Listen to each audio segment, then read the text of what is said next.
go.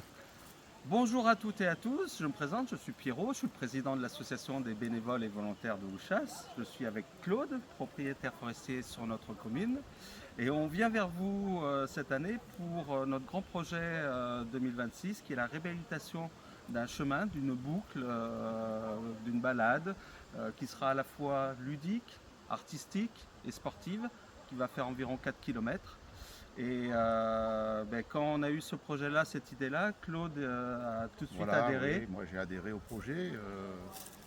Voilà, nous, les chemins, on les entretient déjà auparavant, mais en mode forestier. Et là, maintenant, ça consiste à les réhabiliter pour des promenades équestres ou pédestres, etc.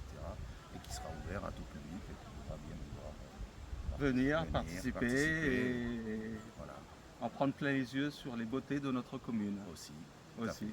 Donc on a entamé, vous voyez derrière nous, on a entamé des gros travaux forestiers. Il fallait mettre la forêt en sécurité. On a été malheureusement assez mal lotis ces dernières années. On a eu les incendies de 2022, Tempête, les tempêtes, donc on avait besoin de sécuriser l'espace pour pouvoir accueillir justement les personnes, le public.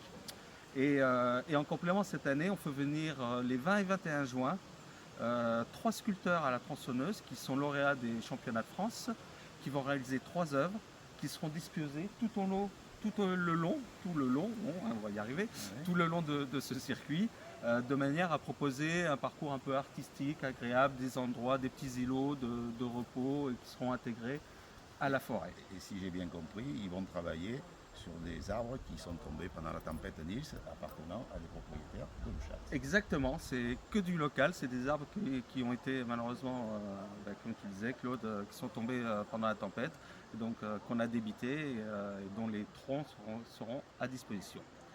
Donc voilà, tout ça, ça a un coût. Voilà, c'est un coût assez important. Les travaux forestiers ont un coût assez important. C'est pour ça que on a besoin de vous. On a fait appel aux institutions, on fait des manifestations, vide-grenier, loto, etc. Mais il nous manque encore un petit peu. Donc c'est pour ça qu'on fait appel à vous et à votre bon cœur et on vous remercie par avance de nous aider.